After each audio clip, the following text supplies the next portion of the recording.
doing with us. Once again, my name is Marisali Santiago, and I'm the Director of the Office for Ministry with Youth. Again, really excited to be able to bring 123 pilgrims to this NCYC 2023 right here in downtown Indianapolis. And with me, I don't think he needs much of an introduction. His name is Archbishop Pérez, just in case you didn't know.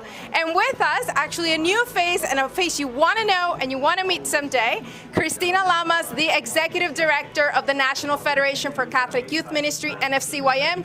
They are the ones responsible for this amazing, transformative experience that really does transform lives. So tell me a little bit about one, kind of like this partnership, because you are, Archbishop Pérez is the official liaison, right? You're the Episcopal liaison, we mentioned, of the USCCB with NFCYM. So tell us a little bit about that role, and then just let's have a conversation about how this has changed lives and why you're so excited and adamant that this continues on.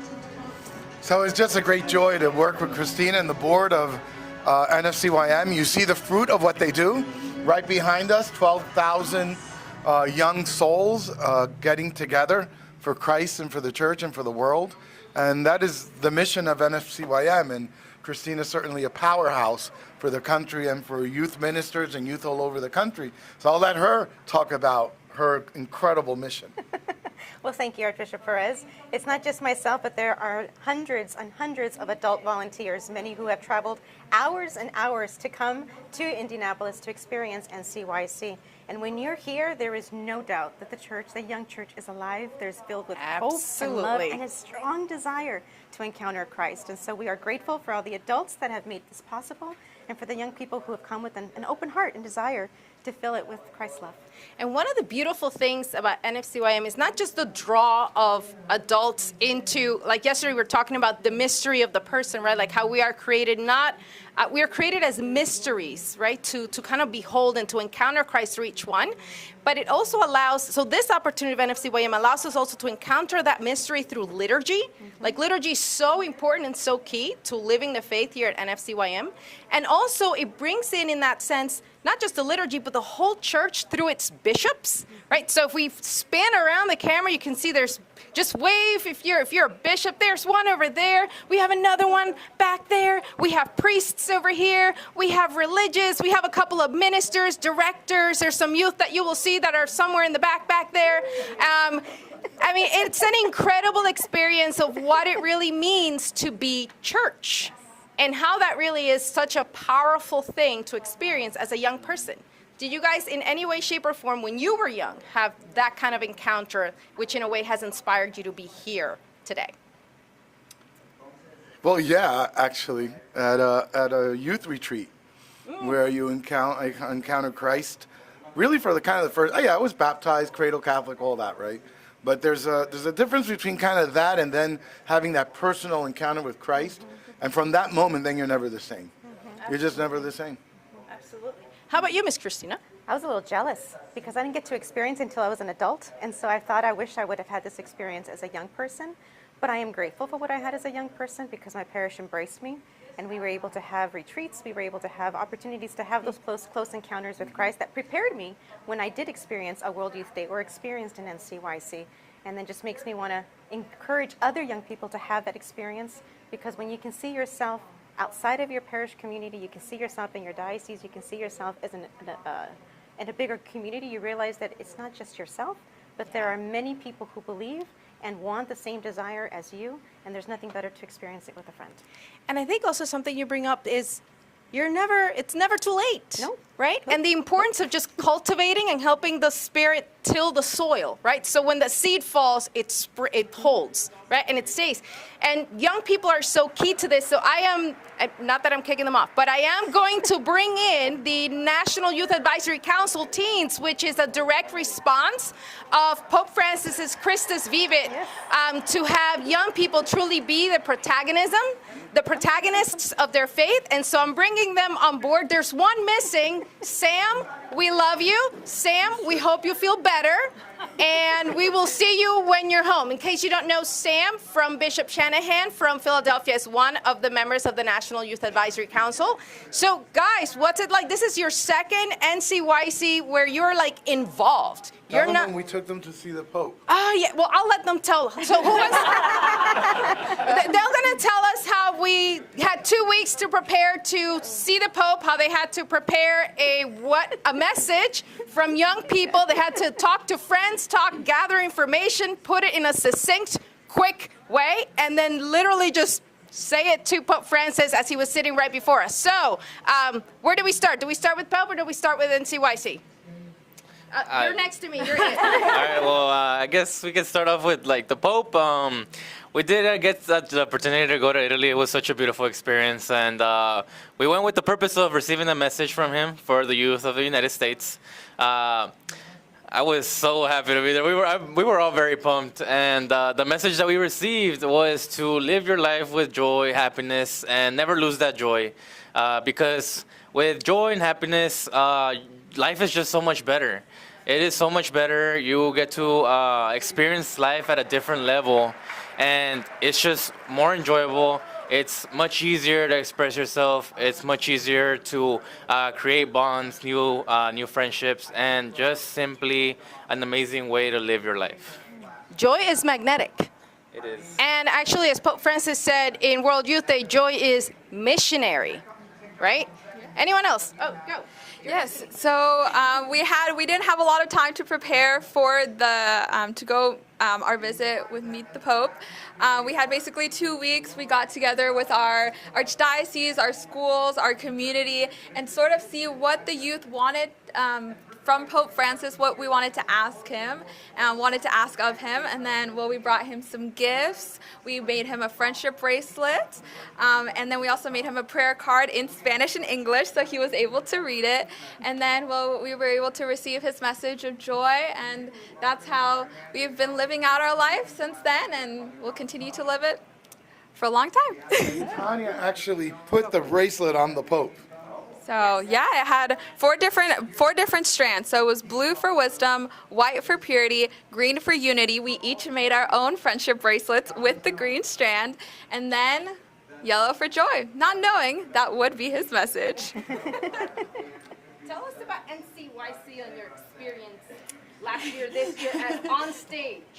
Oh my goodness. Hands on.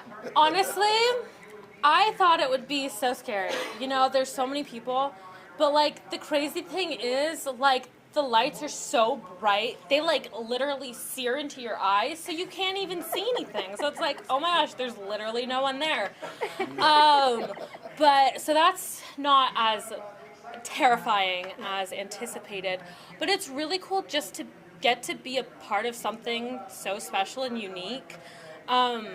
One of the things from Rome, actually, that I thought was so cool was we started our board in August, I believe, and we went in October, so we had sparing meetings. Didn't really know people's names. But I remember I got there last, and I remember we kind of had a meeting, and then I went to my room and I called my mom crying, saying, I want to go home, Mom. And then I woke up in the morning and we went down and ate breakfast, and it was Chick-fil-A. And I remember that, and I remember it feeling like a family instantly. And I remember throughout the week, it felt like a family, and I'm gonna miss it when our term's up next year, but it really it feels like a really special family that I love them. So Here's another one, Olivia. Olivia's here. You want to say something? What's about NCYC or the council going to meet the Pope? Rome. Yeah.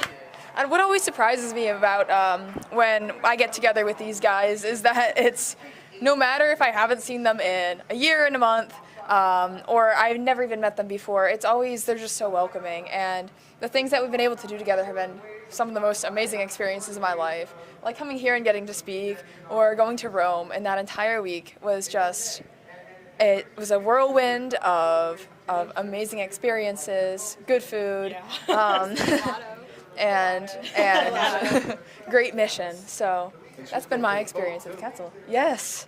Yes.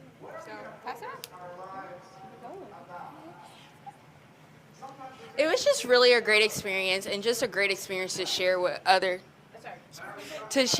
with others your age, and really it's just a once in a lifetime experience, and just to be in that moment of Rome and get to just really feel the Spirit, the Holy Spirit, and see the successor of St.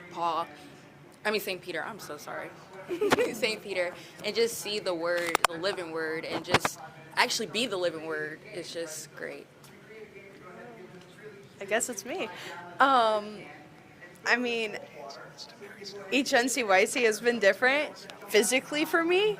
Last year, Italy caused me to be in a boot, and I literally rolled into Long Beach, California on a scooter. And this year, I'm actually able to walk around with everyone, which is very nice in my home state. So, but this group has not only given us so many different chances to be with Christ and to see Christ through others. It's given us lifelong friendships. I don't know what I would do without some of you guys. Even Italy, when we flew to another country as complete strangers, or without our parents, or stayed up till midnight and before our flight to Italy playing Uno and jamming to music. It's created so many chances that I will never forget. Speaking at NCYC in front of all these people, I thought would never happen for me, but it has, and I have a lifelong and eternity to be grateful for it. Jose, I want to ask you a different question. Okay. What has been the most, what comes to mind when you think of yourself in this position of leadership for the young church and for the church in general? Well, I definitely feel like special in a way, because I really never thought I would be here, and I never thought I would be capable of doing this, but thanks to God, I am here with this amazing people that I consider my family, and it's really something hard to get to that point from being all over the nation. So it's really amazing. There you have it, everyone. See what happens when we place youth at the center of their own faith journey, walking with Christ, accompanied by adults. You get amazing, amazing gifts. You get a church that's rejuvenated, a church that is creative, and a church that is ready to face the future. So with that, we will see you guys soon. We have another broadcast coming in about 30 or 45 minutes. So with that, if you guys want to give a shout out, this is Philadelphia. It's the first time and we want them to come back. So just scream, what would you...